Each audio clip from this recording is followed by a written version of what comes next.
In this video, you'll learn how to use Date Tracker and Date Picker widgets. When you're in a custom dashboard, you can add a widget to see how many cards you have scheduled for each specific time period. For example, how many cards will finish on each week. To be able to see this, first click Edit/Details on the top right corner, then Edit Layout and Widgets. Now, let's add a new widget and change the widget type to Date Tracker. In this example, we are seeing how many cards have a planned end date set to each week, but we could also change the date attribute to another date, or even change the dates shown by week, month, quarter, or year.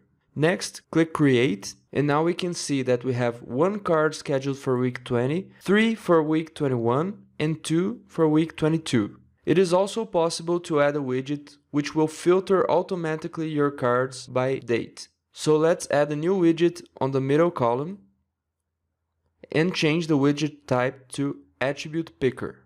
The attribute that we're going to select will be Date.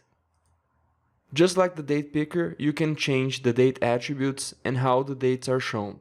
You can also enable to show previous and next to rotate your value options. Then click Create, and your Date Picker is ready to be used.